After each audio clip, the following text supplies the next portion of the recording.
Welcome to Crypto Reality, guys. I'm your host, Mark Zasky. It's been a while since we've done a show, and I'll tell you right now, we've never done a show like this one. Right? Tonight, we have a very special guest.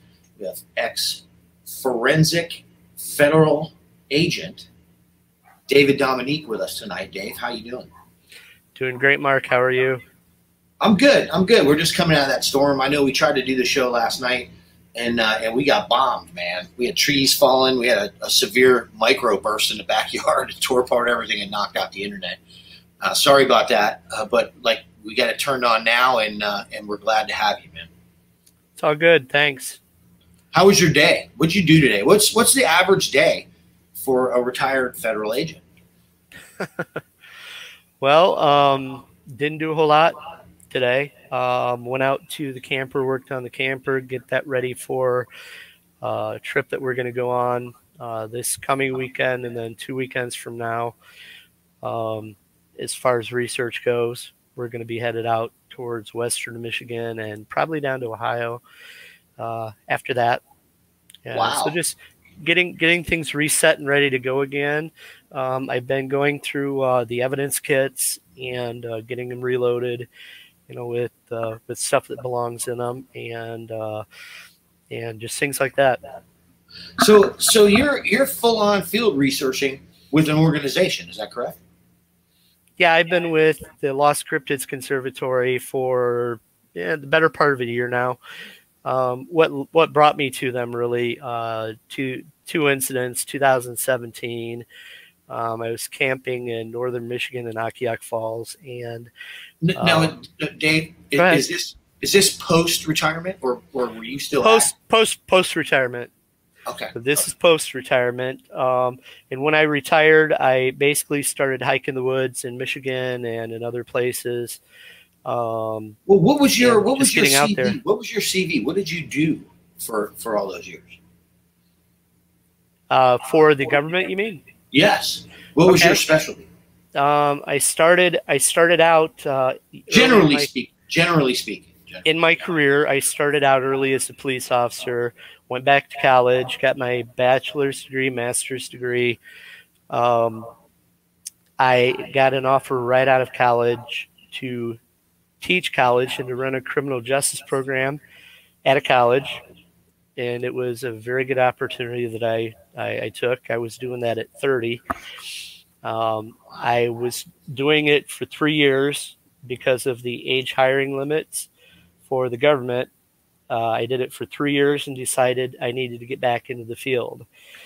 So I ended up, I was at the time in a PhD program at Bowling Green State University in Ohio. And basically the federal government snatched me from the program. I had a full-ride scholarship. I had a teaching assistantship. It was pretty sweet, but I had this opportunity to go work for the federal government and do what I wanted to do my entire life. I wanted to be a special agent for an agency in the government. I got a chance to go to work for one of the largest 3-letter agencies in the federal government. Where I became a special agent. I underwent all of this training that they give you at the Federal Law Enforcement Training Center down in Georgia. I got back and I got put to work doing cyber cases. I did cyber cases. I've done fraud cases. I've done money laundering cases. I've done I've done homicide cases. I did national security cases with a very high national security clearance. We're talking like beyond top secret kind of stuff that I used to do for them. But one thing that I got into, one specialty that I got into when I was with the federal government, I got voluntold to go to computer forensic school and digital forensic school. So I became an expert in computer and digital forensics in federal courts, also state courts recognized by. And in particular, I was recognized as an expert in digital image analysis in one of my cases in particular. Um, looking at a digital image, seeing that it's real, seeing the likelihood that it's photoshopped, or Right. you take a look at all the data that's part of the picture, the metadata, of course, Yeah. and everything else used to determine the likelihood that it's real. And I actually testified in um, state court, federal courts as well, as far as computer forensics and digital forensics goes. In terms of just regular forensics, I have had experience doing that federally. I worked a few gruesome cases that involved homicides. Oh yeah. I was able to employ some of that forensic knowledge in those cases, and I taught students in college how to do basic forensics, evidence collection, things of that nature, for school, actually to go out in their respective fields and in their careers and do it for real. That's a pretty impressive CV, sir.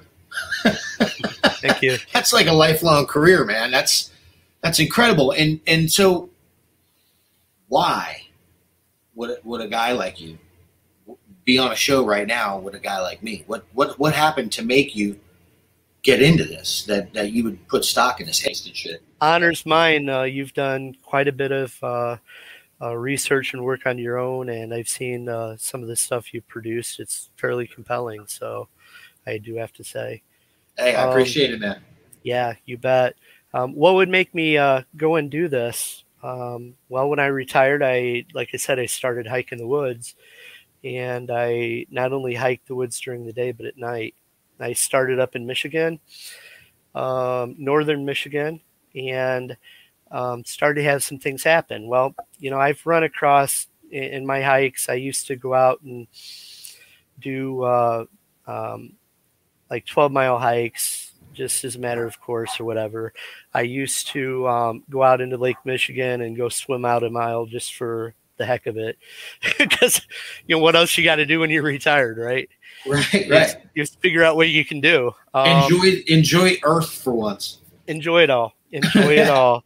So I went out to enjoy nature, and I have run into the past several times I've been out. I've run into bear in the woods. Got between a mother and its cub once, which wasn't too good, but I got backed out of there and was out safely, and nobody got hurt, so it was a victory. That's good. But I started going on these hikes later and later, and enjoyed night hikes. So I got to got going on night hikes all over Michigan, which led me to camp and led me to some strange occurrences. I was one time in 2017, I was camping at Akiak Falls. It's in the northern lower peninsula of Michigan. And this was a rustic campground, and there was barely like 3 people there. It was pitch black, no electricity, nothing. And I'm camping out my tent, keeping my fire lit to keep everything away that would be out there. And all of a sudden, I started hearing whoops in the distance across the river at about 4 different locations over the distance of a quarter mile. Whoops. Then yahoos, only they were, the best way I could describe them is the syllables in Yahoo were reversed. And it was like a reverse Yahoo. It was interesting. And, it was like a woo-yah? A woo-saw? Was it the Marine Corps? Woo-saw? No, nothing like that. Nothing like that. But the syllables were changed around is what I found. And I started doing some research as to anything in the woods that could be doing that. I really didn't come up with anything. Was it, were you thinking homeless people? I thought that there was some sort of animal out there doing it that okay. I hadn't heard yet. that I had not experienced yet in the Michigan woods, and I had been out there for quite a while. But so what, like a cougar or a bear? I mean, really, seriously, what is the analytical mind? Because listen, man, I have an analytical mind. My mind was going to, I like had Sasquatch front and center and was trying to avoid placing that sound I heard right there. You know what I mean? Right. I was looking for something else because I did not want, honestly, I did not want to be that guy. I was like, I heard this thing, man, and it can't be that simple. It had to be like somebody hoaxing me. Did you even think that? No, because it was coming from 4 different locations on the other side of the riverbank over the course of maybe a quarter of a mile. And some were closer, some were distant. But later that night, while camping and enjoying the fire and getting something to eat, some stones were tossed into camp. And they came through the canopy of the tree. You could hear them hitting the leaves as they came through the canopy, landed in camp. Wow. So, any size to them? Big ones or? No, just little size. Just little size stones. Trying to get your attention. Something. And I'm thinking at this point, there's nothing really out there that's going to throw stones. At that point, yeah. So I picked up a handful of stones and I started throwing them back playfully. Playfully. Went to bed. I would have done it like noticeably playfully too. Like, you know what I mean? Just what I know about them is they can hit you so fast with those things, man. You know, we've had plenty of them careen off trees right next to us, Mel and I. I'm sure their aim is a lot better than mine. Yeah. But so it was kind of a playful thing back and forth, and I ended up going to bed. And the whoops continued after I went to bed, and I'm in my tent. I tried to record it on my iPhone, but it just didn't get the job done. Didn't think much of it. After that, went home. Everything's fine. You know, I certainly wasn't thinking that it could be, you know, something out in the woods that isn't usually encountered. So you weren't thinking hominoid? No, I wasn't. Okay. I wasn't. Were you at least aware, because of your federal background, that people have claimed to have seen this shit, or that there was any substance to any of it? Not federally to speak of.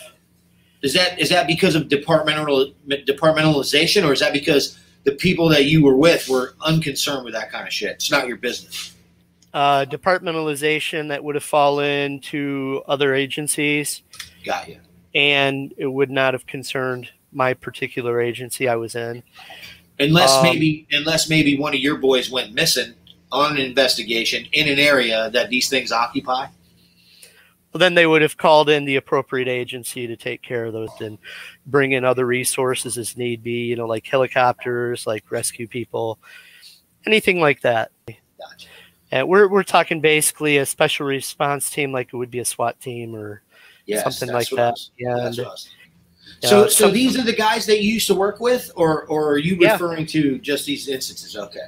There's some of the guys that I'd worked with, and then there's entire other agencies that do a lot more of just that stuff.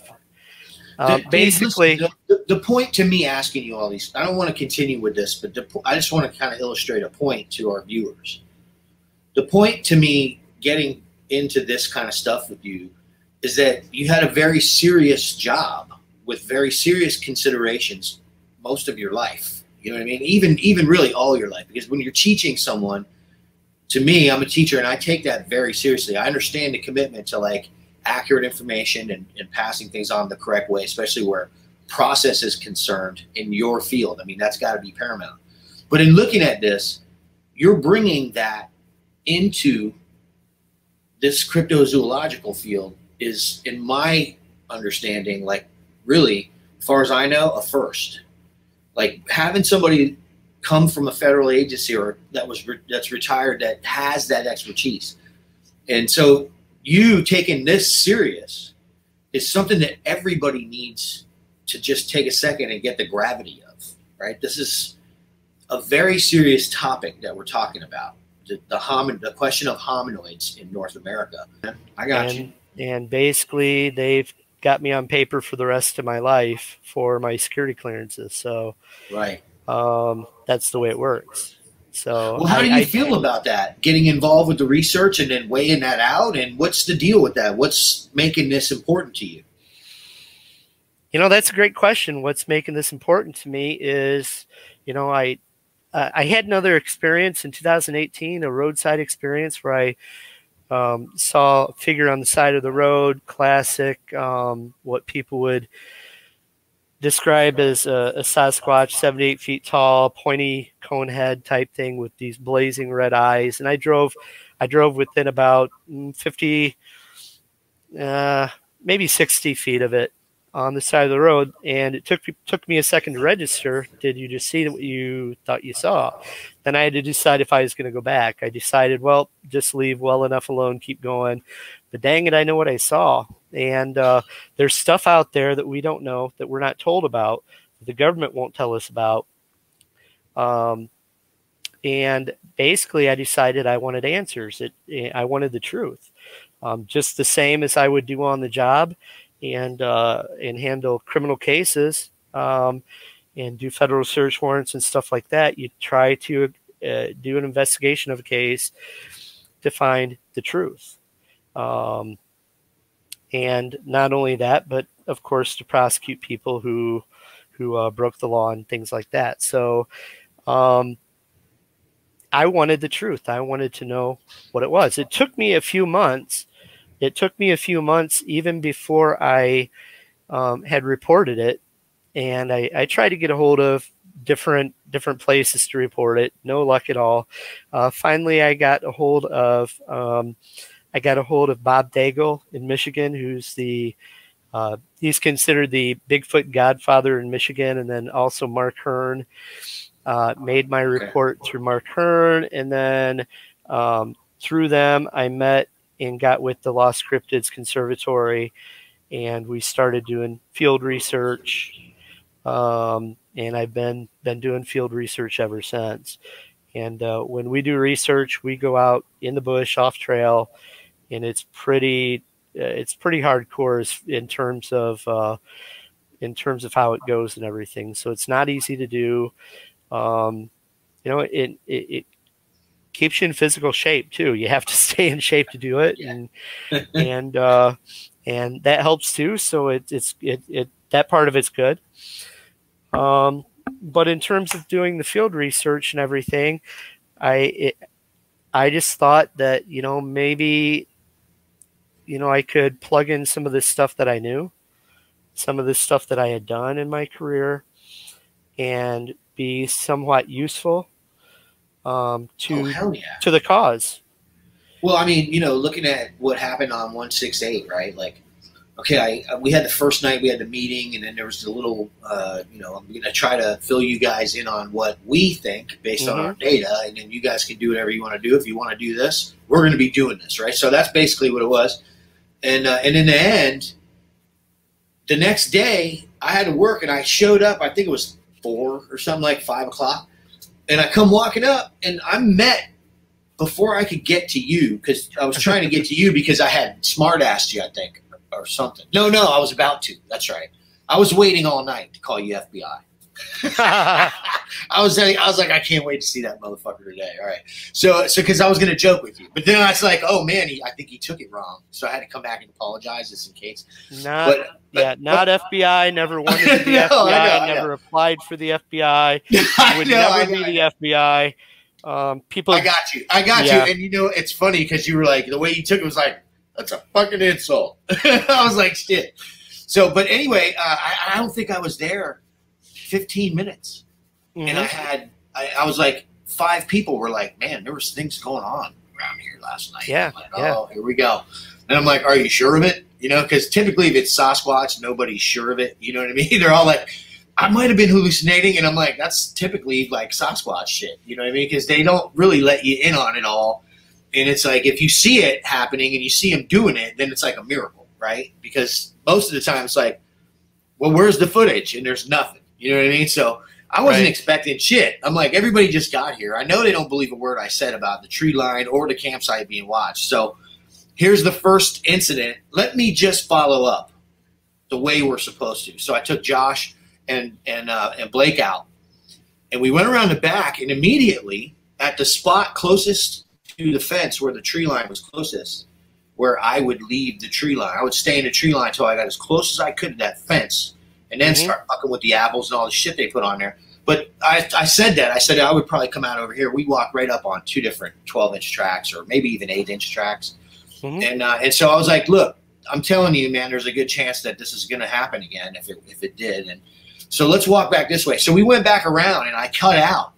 Man, I walked right past this track, and Blake was standing. He was walking right next to me, and it was right in between us. And I went, track, and pointed at it, and we kept walking. And Blake was like, he kind of just looked, like at me, I think. I don't know that he like saw what was going on. So I was like, okay, Blake missed that one. And we kept walking, right? And I didn't think anything of it, because to me, that wasn't a very good representation. So I wasn't even going to bother with it, because I didn't know you could do anything in sand, especially like that. You know what I mean?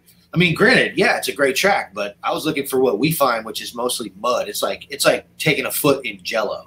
You can see the dermal ridges in this junk and everything. So I was trying to look for that for us. But Josh, Mr. He was paying attention, man. And I think Blake and I were having a conversation. So I don't think it was Blake's. I think I had him distracted, basically. But Josh walked up on it, and I was like really happy to see from you guys that track got found, because it was you guys I was taking around here. I had that idea from the day before. I'm like, I'm going to see what these guys are going to do, right? What are you going to do? And I'm telling you, man, everything you guys did was just, it was really awesome to see a team that was that organized, is what I'm going to say. And the way you did your job on the data and all that stuff, man, trust me, I've been doing this for a long time. And I started Crypto Reality in 2005. And I've been doing this for a long time, and I've collected a lot of data. And that is the way you guys did it, man. That's the way to do it. And I know that because when I go back is when all that counts. All that counts afterwards. Dude, we're there to collect the data. Then the real work begins, because you got to examine this stuff and start making sense out of it. And then start, if you don't make sense out of it the right way, you can't apply it to your research and move forward. So to have that, all of that in the way it was collected, priceless, man. It was like, and I was never so happy when you were like, oh man, we would do this for you, Karen. I was like, oh hell yeah. You know what I mean? And I'm glad to hear that you're going to be involved still, because I'm glad we could be part of the team. Absolutely. I basically ran things the way I've run things doing forensics and stuff during federal search warrants, probably between 100 and 200 over the years. We did quite a few. Being in the cyber group and all, we would be out like about every week or every other week doing something. So we had a lot of opportunity to practice and to get it right. And I tell you, I was going to get this right for Carrie. And you only have really that one chance. It's game day, and you need to bring your A game with you to get the job done right. And as far as Josh goes, sharp eyes. Now that track you guys found, the print, I'm not so sure you guys didn't see it because of the angles that you were standing at to it and the angle of the sun.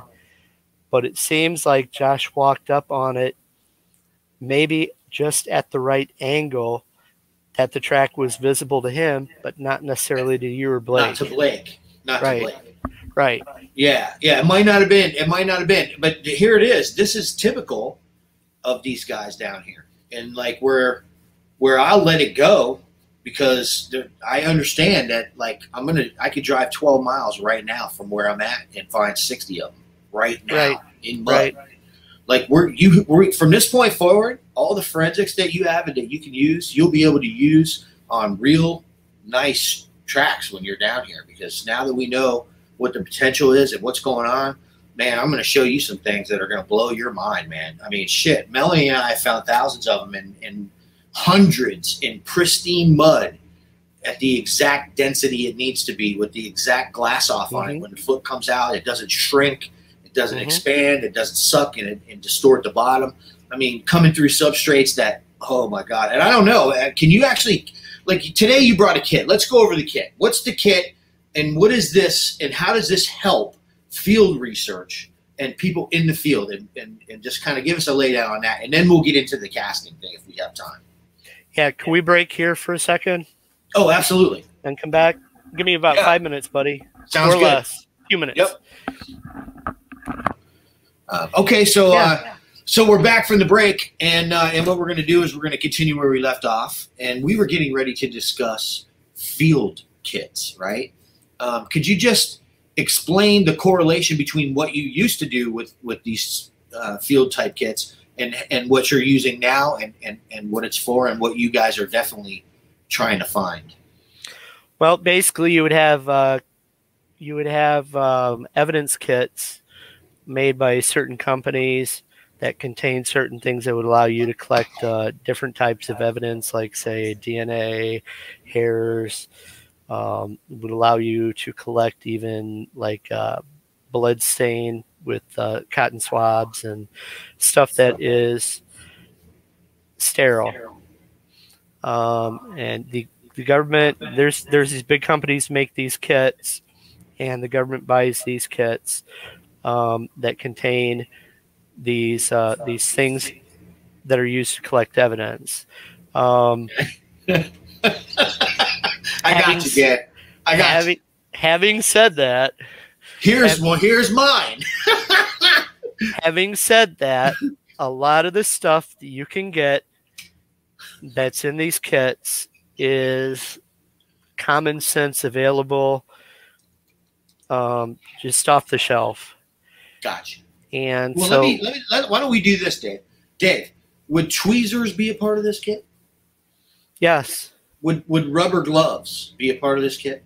Yes, yes. Would sterile vials with airtight seals on the top of them be a part of the kit? Yes. Totally. Swabs inside those probably or around them? Sanitary? Sterile swabs.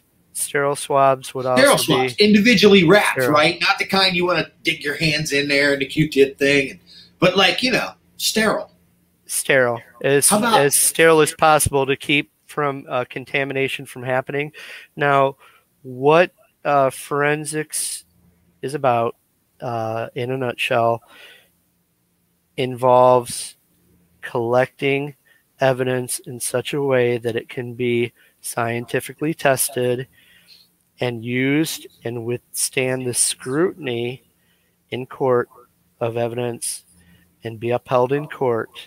From cross-examining? From being cross-examined, not cross-examined, but studied also by the defense, who's going to go out and get scientist team. They're going to go out and get their own scientists to do basically the same tests that the government has done already on it. Now, having said that, so forensics employs the scientific method, which the scientific method, simply put, means that you can do an experiment on in this case, a piece of evidence, and get the same result each time. Gotcha. In other words, you can duplicate the experiment with the same result each time. Like repeatable for instance, results. In Michigan, we do a DNA test on some soil samples. What it means is that in California, when they do the exact same test on the exact same soil, they would get the exact same results. Right. Okay, that's the idea. Employing the scientific method. And so, as you stated, the phrase that I just love, and I've been using it, I don't know, I sound like an idiot, right? Forensically defensible. As forensically defensible as possible. And that includes having it studied by others who can confirm your results. Exactly. That's what we're all about, right? That's what we're doing. I had cases where we employed forensic anthropologists, image experts, as well as other specialists to look at evidence and to make determinations scientifically that, and they don't say that this is this.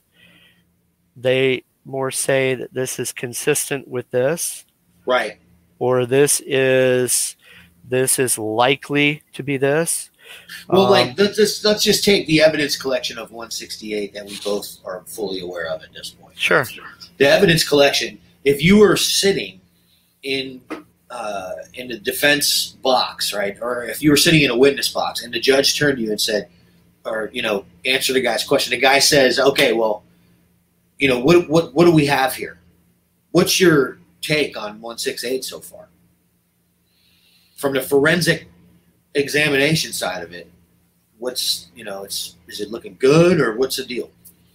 Oh, what I saw. We've collected. I mean, you were there collecting it yourself, so. From the standpoint of collecting it, I collected in the same manner as I would have done at the agency, using the same standards, using the same attention to detail, and the same amount of credibility in doing the job, in doing it right, and doing it right the first time. Process. That there's no mistakes later to be called into question. Yes. By the defense, or this time, in this case, by anybody who would academia want to debunk academia, other people as such. Just say it. That is the level that we that is the level that we strive to achieve. Yes. In collecting any evidence. So we're out there with this track, unknown track, 15 inches.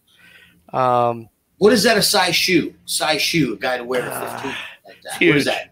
Kerry said it's a size 18. Is that accurate? It's huge. That's huge. A big shoe. Do you think it's a big shoe? Do you think it was human?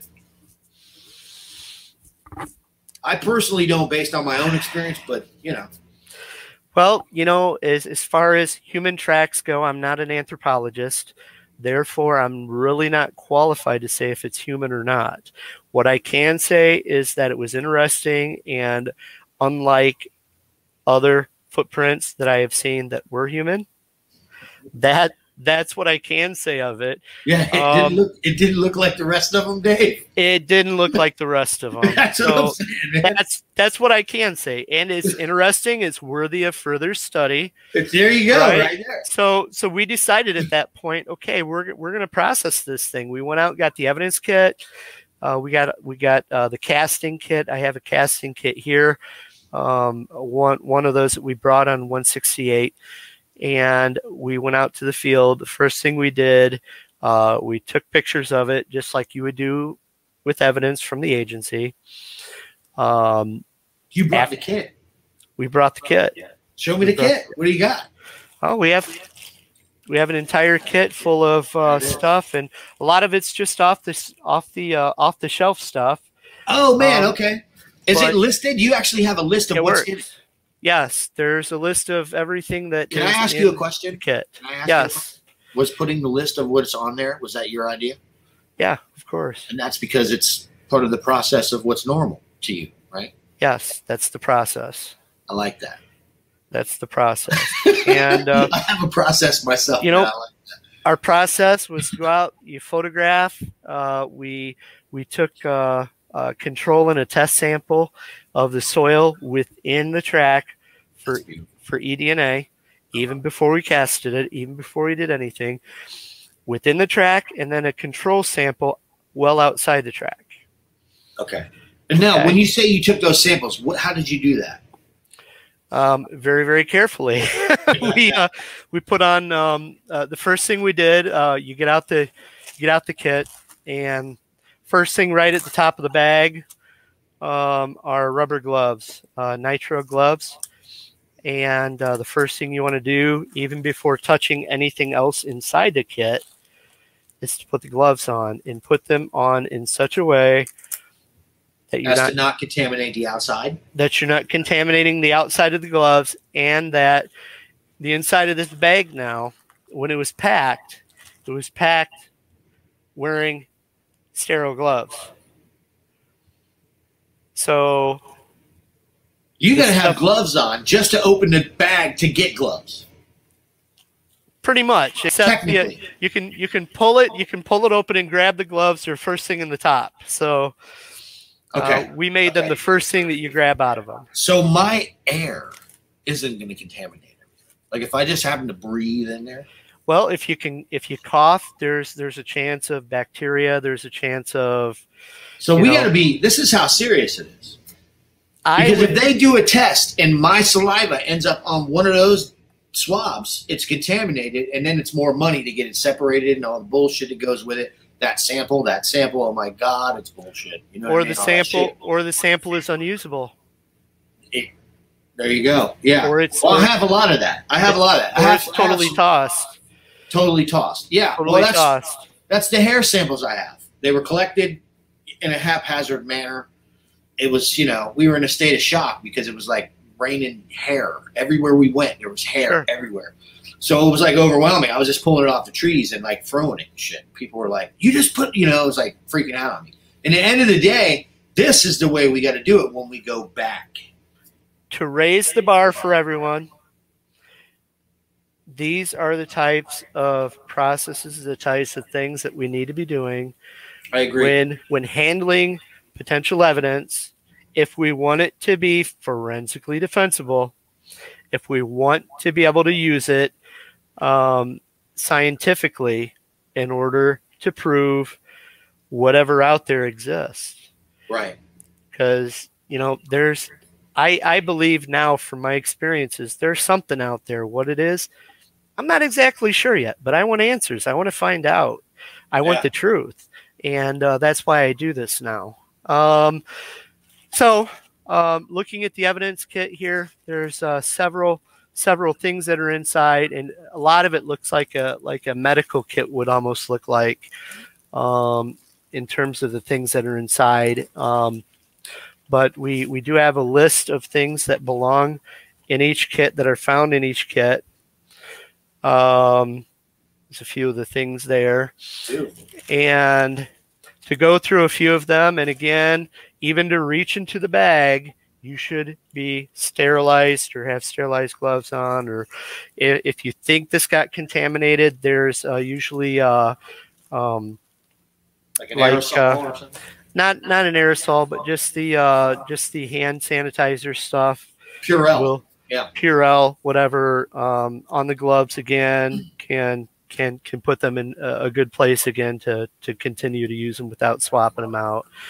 But basically, we have things to collect different types of evidence that would include hair, that would include DNA, that would include. You would use a microscope to examine a track very carefully, not to touch anything before you were to do anything to it, including the DNA stuff. Like you just look for a hair real quick with the little microscope, make sure there's nothing there, and then go for the swabs. Not a microscope, but just go over. A magnifying glass. Magnifying glass, or even just a fine-tooth comb. Just looking very, very well. And use the tweezers. Yes. And inside this bag, there's more sterilized stuff, and I'm not going to open it unless I have the sterile gloves on to reach in and grab.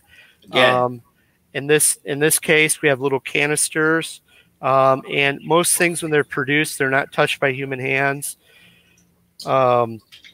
such as these, or for instance, a pair of. I have the bag you gave me to examine the hair in comparison to ours. So there you go. You go.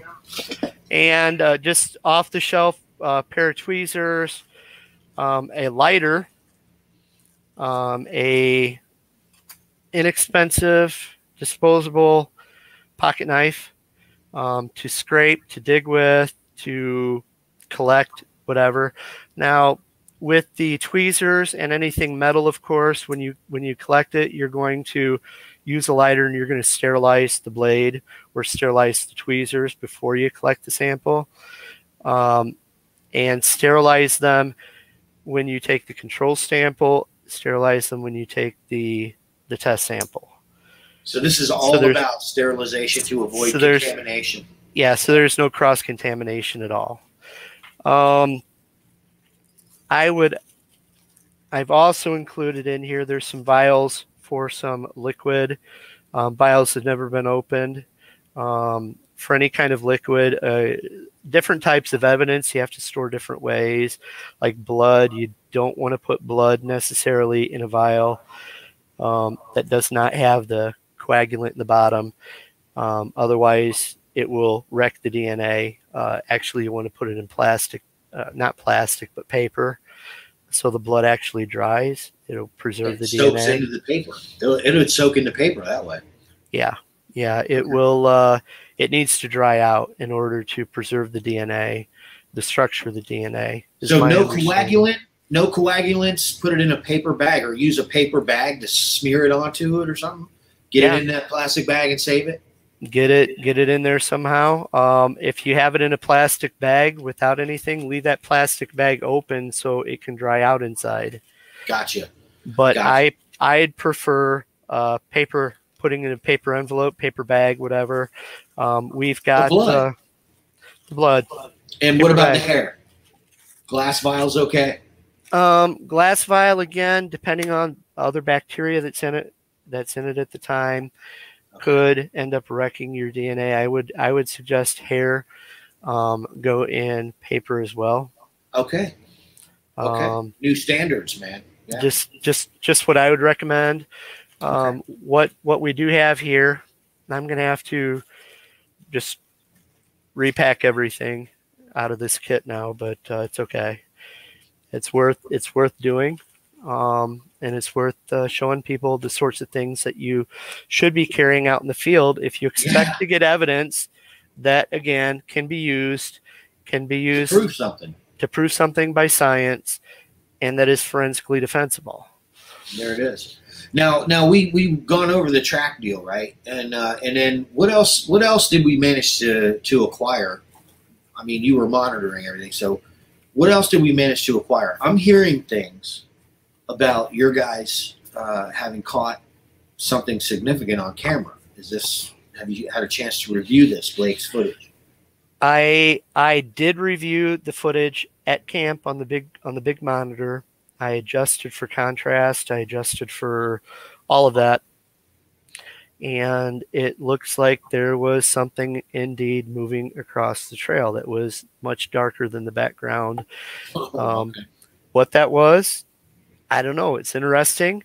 It sure is worth getting into the right hands of say, like an animal expert, someone who knows the indigenous species down in Florida.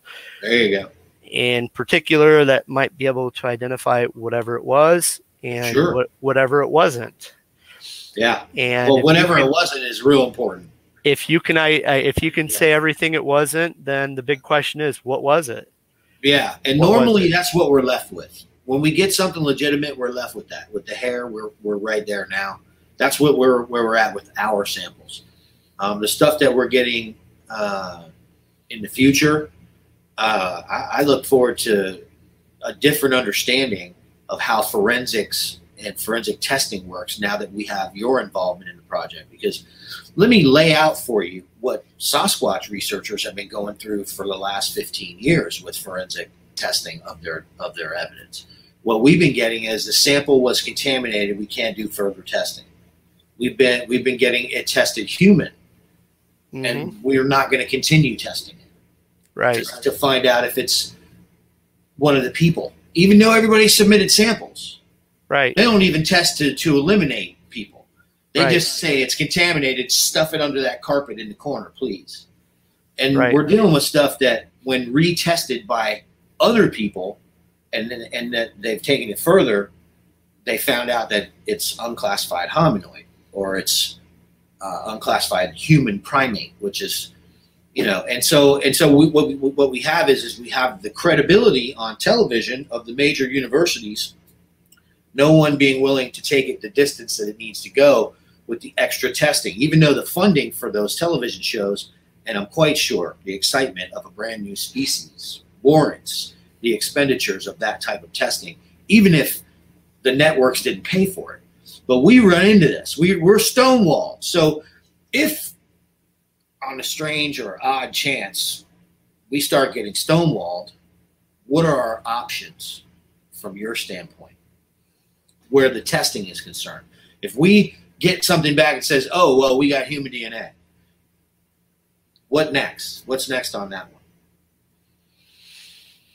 Ultimately, they would argue that it's contaminated, that somebody had touched it, even though part of the DNA from whatever we're looking at could contain part human DNA and part primate DNA, right, or something else. Aminoid, yeah. And they're looking at the human side, and once they see the human DNA part of it, you know, they're automatically saying that the sample must be contaminated, but right, it does need to be looked at further. As far well, it's as interesting, Dave, that they're saying that it must be contaminated. First of all, why would you say that? It's human DNA. So if Bigfoot doesn't exist, it shouldn't be fucking contaminated. It should just be human DNA. Do you understand? Like I look at the whole thing, and the way they're going about this is so.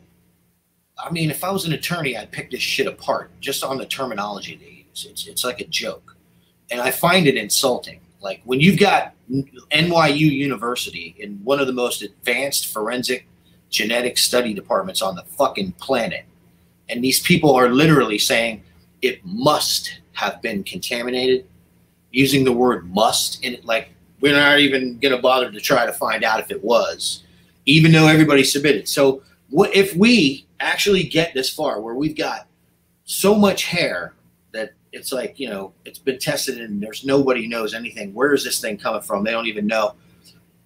We get the DNA, both crypto realities that's been in cold storage and the DNA, hopefully, that in the future we're going to get, or that we already have. When those walls start coming up, what do we do? What are our options when those things start to happen? Because I think it's inevitable. Hopefully, we collect it in such a way that it does not become contaminated, and the whole human DNA issue of it being contaminated does not happen in the first place. Okay, but here's the thing. People who have reportedly tested Sasquatch hair samples have come back and said, and I've spoken to Ketchum on many occasions privately, and the woman has told me many times, Mark, if you get it back and you know what you got because you've seen him or you know what it is, and you get it out of a tracker, you do whatever you got this DNA. If it comes back human, it's probably them. But you got to keep testing to find out. And so what I'm saying is moot point. Right. Human. It's coming back human, period. It's the secondary testing that counts, is my point to all of this. So what do we do when the requirement is $15,000, $20,000 for secondary nuclear DNA tests? Because that's what it is. It's a severe financial whack. And, you know, there's good reason for that. They don't want just anybody finding out what's in that nuclear DNA. So you need to be well financed. If in the end, who does that? Is it the same people? Would we literally be forced to be like handing the evidence to the bad guys? Is that really what we're doing here? Or is there an option for us that we could do this where there's a little less bias? At this point in the scientific community, I don't know how you can avoid the bias. In terms of the DNA being tested and secondary testing, like for exclusion testing, testing everyone that could have possibly contaminated it, eliminating their DNA from the sample, and finding out what you have left. Let me ask you this: do they do that in criminal investigations where 7 people were involved in some kind of home invasion and 3 people's blood is in there and one of them is only the homeowner? I mean, what would they do with that? You will have everybody's DNA markers all mixed together, is my understanding of it. Put it quite simply. And you basically have to sort out which markers would belong and which markers would be consistent with what individual. So basically at that point you have a mess. And I guess where I'm coming from, I'm saying if we are able to get good evidence to begin with, evidence is not contaminated, then we can eliminate hopefully a lot of that process.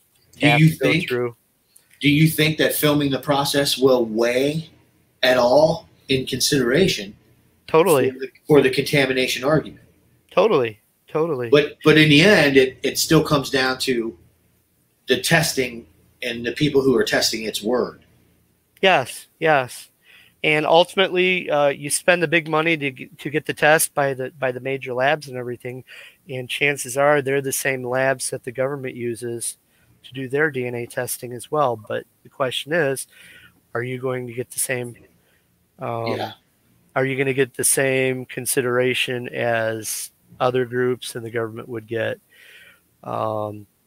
with what we're trying to accomplish? Well, that's like what I was trying to get at earlier is, I've been having conversations about, forwarding validation of the species for about 20 years now, and 15 of that online. And I've been shut down before for a lot less. That's why I just have a funny feeling that the climate is a little more receptive in the authoritarian arenas, man. I just feel like it. Like I'm doing things, and if you had any idea the shit I've seen in the last 12 months alone, I mean, I just don't even understand how no one's knocked on my door. The shit that I'm aware of. I mean, like, really? I don't talk about a lot of it publicly. Mm-hmm. I mean, I make films of what I can show, and that's about it, I mean, it's hard to catch them on film. It's really hard to catch them on film. I just put a piece of footage out today that I shot in Maine. And I shot this thing through a hole that big from 50 yards away, and it's 35 feet inside the tree line, sitting underneath an apple tree. But the shit that I had to go through and to learn all this stuff, and you would think with this much, the body of evidence that we have, a visual alone is like, it's you say it's compelling. Yeah. From an academic standpoint, I mean, I was working with academics and they were saying the same thing. But it's always compelling. And in the end, it needs to be taken into the next step. And so everything I do is about that. Every syllable I share on crypto reality, regardless of what it seems like, is about forwarding validation. That's all I'm about. I'm about moving this thing forward, because the reality of what we're dealing with is these guys are like, I mean, based on American Indian testimony about when and where they came from, these guys were here before they got here. And if that's the case, we're looking at the true aboriginals of North America. Right. And I think about that and it blows my mind. And it's so important. How can that not be important to anybody? I mean, come on, man. Well, here's the thing about getting the evidence and everything. You can have like the Patterson-Gimlin footage.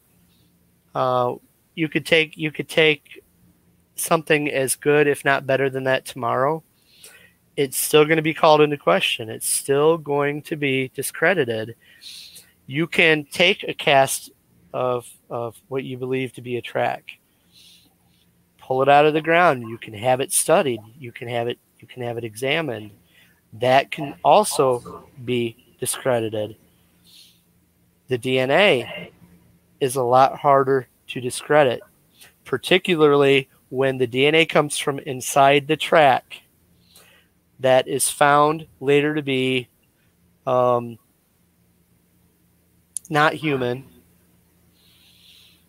It comes back as some primate or whatever, and you can correlate that with photographic evidence as well. And I think that's where we were headed at with 168. I was anyway. I'm sure you guys were on the same page as well. Yeah. But you connect A with B with C. And now we've got a stronger one. Exactly. You have something that's very compelling, something that the scientific community really has to look at. What do you think? Do you think we're close to that between the three of them, if we add them all together? If we had compelling video footage, if we had a track contemporaneously found with it, and if we had DNA or eDNA found within that track, you're connecting the dots. At that point, it's a lot harder to discredit. Yeah. That's why it's so important that the researchers go out.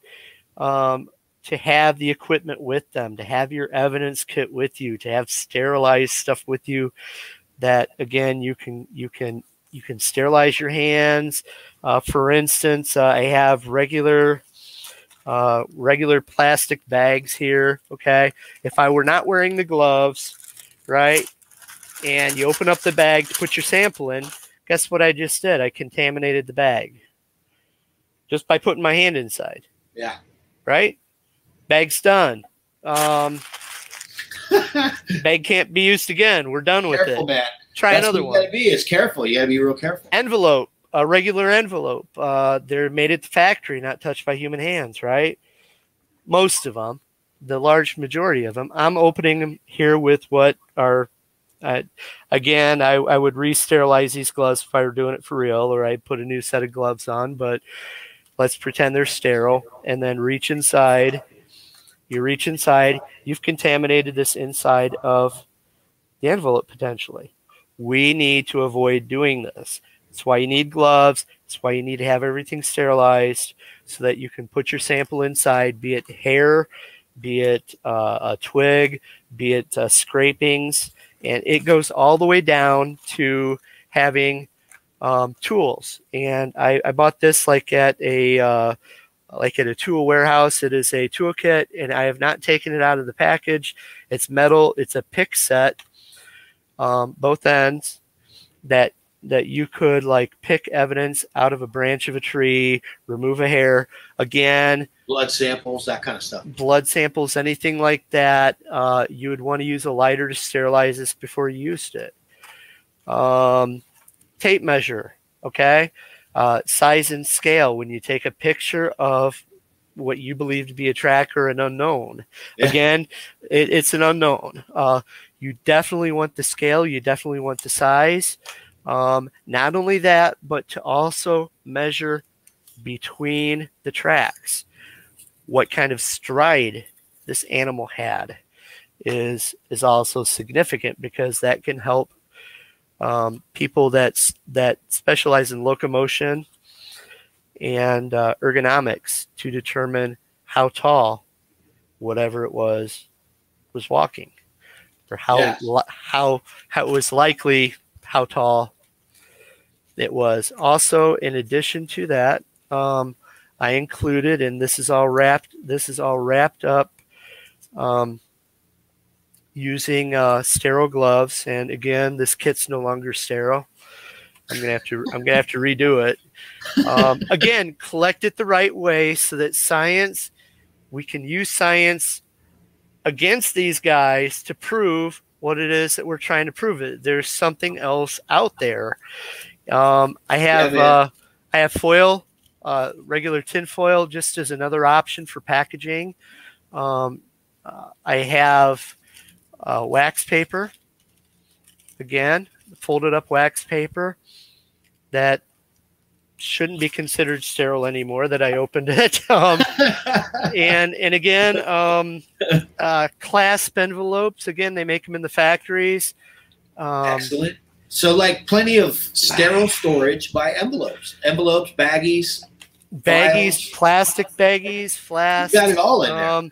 I have, there's also a pen and a notebook.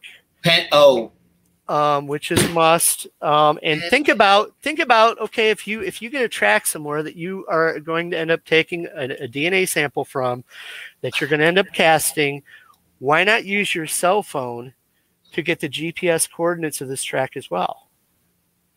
Why not? Take pictures of the track before you cast it, before you even collect any DNA from it. Take a multitude of pictures. You can't take too many pictures. Pictures are basically free nowadays to take on your digital camera. I remember when I started as a cop, we used 35 millimeter cameras, and you didn't even know how your pictures turned out until you picked them up and got them developed. I also have in this stuff you can find off the shelf, like at Hobby Lobby. Hobby Lobby, baby. Hobby Lobby is really good. They have these little canisters that should be considered fairly sterile. I don't believe any humans touched them, but a palette knife set. Painters use this. It's a plastic knife set. I've left it in the plastic, and pretty much still sealed up. That you can use this to collect samples with body fluid samples, any kind of paste or anything. Like if you wanted to grab some mud out of a track for DNA, I would use something like that. One of the putty knives. One of the putty knives. Excellent. In addition to that, and I want to wind up here with this, we have a lot of other stuff to talk about as well. I'm kind of sensing here. But we have like tweezers that can be sterilized. We've got all sorts of equipment, Ziploc bags. We use that more so for the casting kits, rubber bands. And we have assorted size sterile swabs. And for this, I included them in an envelope where the envelope is sealed. It's, again, all put together to lessen the risk of any kind of possible contamination. Yeah, because this is what's going on with the excuses, right? Exactly. Let's not give them an excuse. Let's get beyond science trying to explain it through mistake or excuse. Yeah. We need to get past that point. But anyway, sterile swabs that are in here as well that you would use to get blood samples, body fluid samples, anything of the sort. Now, what do you guys carry, or what? It was like a matter of seconds, and you guys had like 25 pounds of plaster of Paris, everything, man. What do you guys take in the field for casting? Backpack, a backpack with in it. We have 2 containers, plaster of Paris, every backpack. I have a collapsible bucket just in case. I've got another tape measure is in the casting kit. And I put together 2 of these casting kits for 168 when we went out in the field, so that if we did encounter evidence that it could be collected in a way that it doesn't get contaminated and we can use it. Now, the other stuff included in the casting kit here, I have a little trowel that you use in gardening. A little bit heavy to carry out in the field, but it's really helpful when you're trying to dig a cast out of the ground. Yeah. I've got forms that are made out of styrofoam, corrugated wax board.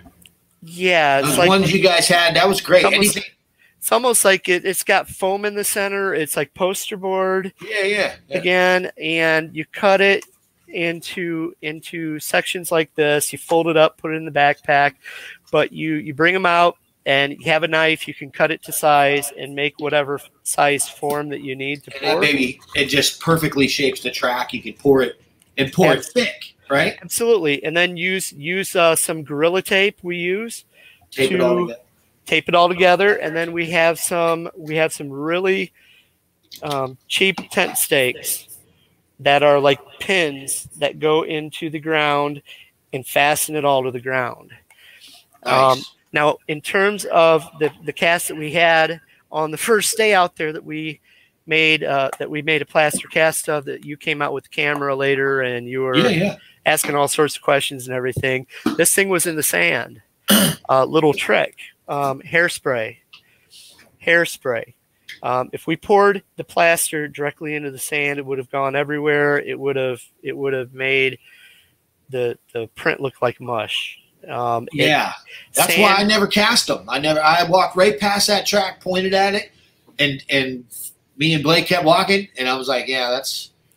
I wouldn't even bother. Sand's a hard thing to cast in. Yeah. And hairspray. what we did was we did several layers of hairspray out far so that it didn't blow the sand away, of course. And then as the sand stuck together more and more, we got closer and closer, and we put several layers of hairspray on this track after it was photographed, after the DNA was taken, but before we cast it. So we let I'm sorry? It sealed it. We did. We kept those little grains of sand from going anywhere. See, that's why I never casted. So this changes the ball game for me, man. You know how many 19-inch tracks I found in the sand? There's a lot of sand down there in Florida, buddy. Yeah. Well, sugar sand especially, and if you were to do a sugar sand track, it just, like you said, it'd just be garbage, man. Just disintegrates. For me, the hairspray. Just disintegrates. Yeah. So hairspray is a little trick. It'll make everything stick together. And then basically you mix up your plaster in every one of these casting kits. Like in the bottom of this, there's a whole bottle of water. Yep. To mix it in, and then we use very large freezer bags. You pour the powder in, then you pour the liquid in, and you get it about the right consistency that it starts stiffening up just a little bit. Not too runny. The first batch you want to put in, and I say this, I've taught casting in criminal investigation in college and everything. The first batch you want to put in is a little bit thinner so that it goes down into the grooves and it gets the detail. You have to put each consecutive layer of plaster on while the previous one is still wet, so they bond together and adhere together. So you're not having anything that crumbles off or anything. And and I understand what this is, but for the viewers, what's the deal with adding additional layers? Well, you add additional layers to make it more robust, to make it stronger. So you have the loose pour filling in the details of the track, the toes, right, the pad, the cracks, the whatever. Right. And then you're pouring on top of that before it dries, so that this next one, and how deep do you go? Is it like whatever the box mixes each time? And what do you recommend? 2-3 layers to a 2.5 to 3 inch track? Or? Out in the field, when you're out in the swamps or in the woods or whatever, people a lot of time have decent success with pouring one layer and not even having the form, and they just pour it around the best they can. If that's the best you can do out in the field, that's the best you can do. By all means, get the best kind of evidence you can get. When you have a thinner cast like that, particularly if it's not left overnight or several hours to cure and to harden, dig it out. A lot of times they'll crack. The idea of having it thicker with 2 or 3 layers is you're making it a lot tougher, that it won't crack as easily.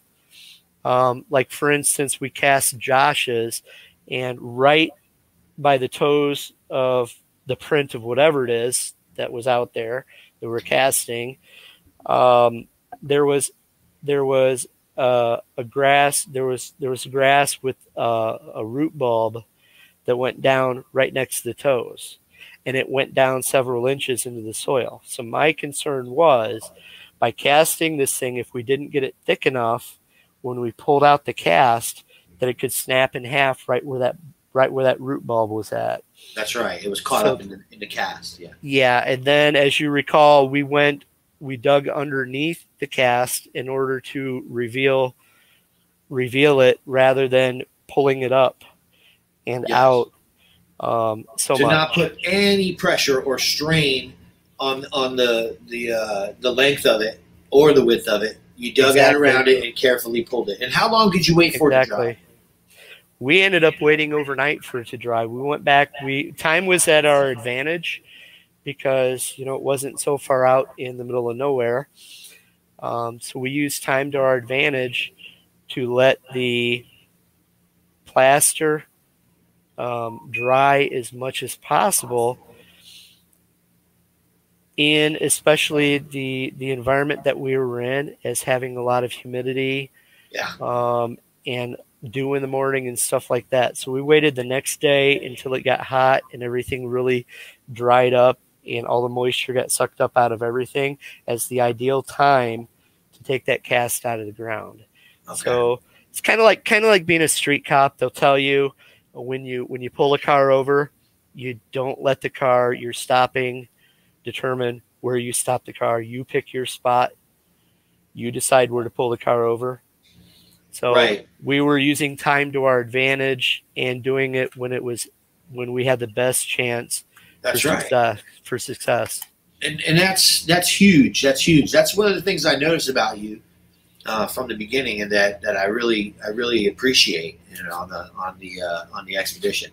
Carrie had a lot of stuff going on, but it would have been 10 times the stuff going on at the expedition, and then after the expedition, if it wasn't for the effort that you put in. And I'm really grateful for everything that you did for us when we were down here. And I really hope we can continue doing this. I'd love to have you on to just talk about what you guys have been up to in the field, man. Would you agree to come on and talk about that? Yeah, I would, and I'm sure the rest of the guys would love to as well. Can we get both of them? And to have all three of you guys in the same feed would be awesome. Would you think you boys would be willing to do that? We sure could. That's awesome, because here at Crypto Reality, man, we've had our noses in our work for like 6 years, man, and right now it's all changing, and we're starting to network with other people, and I'm really finding it rewarding. I got a lot out of working with you, and a lot out of this hour and a half that we've been. What is it? Hour? Yeah, man, we've been on for a while. Hour and a half or so. It's great, man, and I look forward to having you back on. Thank you for coming. What's this you got here? You bet. Before I'm out of here, this is from the kit too. This is from the evidence kit I'm going to have to put back together. And it's quarantine tape. This is quarantine tape. This is tape. It comes off of big rolls, but what I did, I took 40 yards, rolled it up into a small ball, so that if you go out in the woods or you go out in the swamp and you find that track, you're going to tie this around the nearest tree and flag it. That way you can find it again. That's right. Mark it, buddy. Mark it and go back. Go back loaded for bear. Go back loaded with your casting kit, your entire casting kit, and go out and take it. And this will allow you to process the evidence properly, so that science always errs on the side of caution. And they're going to say if something else could have been a factor, it must have been a factor then. Yeah. We need to remove that from the equation. This is exactly how it needs to be. I agree with you 100%. 100%. And I think that's where it's been lacking. So. Researchers need to be prepared when they go out in the field to recover evidence in a way that's not going to be contaminated, that can be used and tested.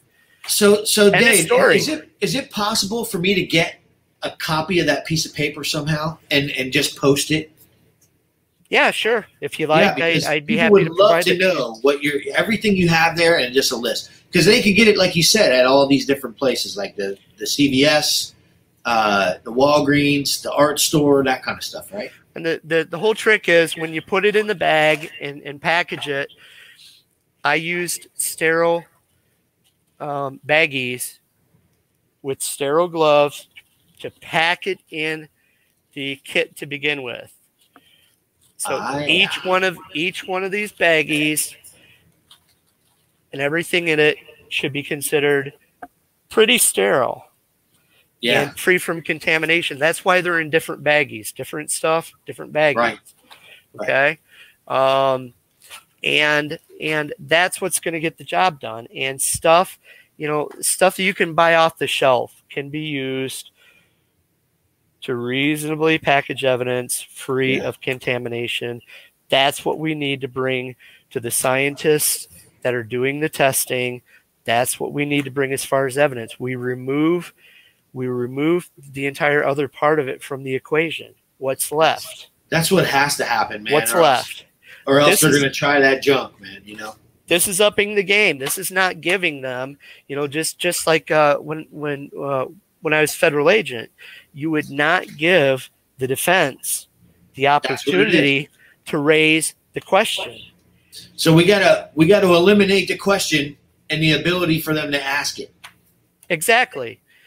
And researchers need to be prepared with things like this when they go out in the field, sterile things like this that can't be contaminated, that are not contaminated, yes, and collected in such a way that we can say was not contaminated. By all means, take all the pictures in the world, take video of it, take video of you doing it and collecting it. That way you can say later, well, no, it wasn't contaminated. Here's the film of me collecting it.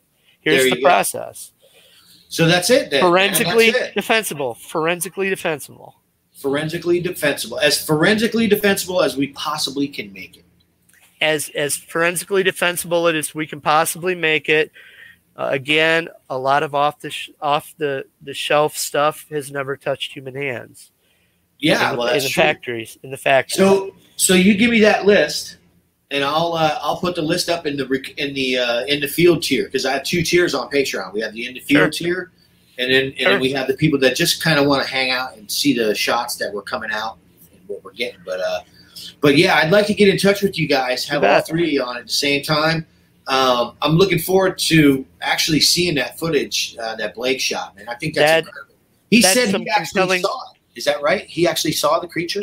From what he said, and this is secondhand, right? Me giving it to you and everything. I got you. He said whatever crossed had stopped, had looked at him for a second, and then kept on going. And almost like here I am and you can't see me kind of shit, and just kept going, huh? Yeah. And what it was, I don't know. A little strange behavior for a hog. I looked at the video. It didn't look like a hog to me. Really? Okay. It looked very low to the ground. It had a black outline. It seemed a little bit longer in length. Well, it probably wasn't a gator, because they don't normally stop and look at you. The way he described it, it had a head to look at him. You know what I mean? Right. So I don't know, man. I can't wait to see the footage. And it's again, we need to get footage like this into the hands of the right people to figure out what it's not. Yeah. Well, you guys, listen, you're gonna have fun, just like I've had for 6 years trying to get these people to look at something, man. These people are like dealing with the universities and all. Maybe it's different with footage. I'm asking them to verify something that probably they've seen someone on CNN crucified over. So it's not exactly, you try to get them to come forward with, we don't know what the DNA is, and they kind of like switch gears on you. We'll see, but to me, having done what I've done. Successfully prosecuted many federal cases and stuff. To me, it's going to take the combination of very, very compelling video footage along with footprints, pictures, casting, along with the DNA that comes back to something that's an unknown, in order to ultimately have enough evidence to put it, put it forward. We need it. And hey, man, moving forward with our team and stuff, and working with you guys in the future, I cannot wait.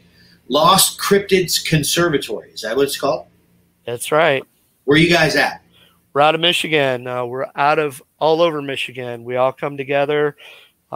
Great group of guys, great group of researchers. We have many other members that people really haven't even met. We have a member in Wisconsin who is going to be coming out probably in a few weeks with us.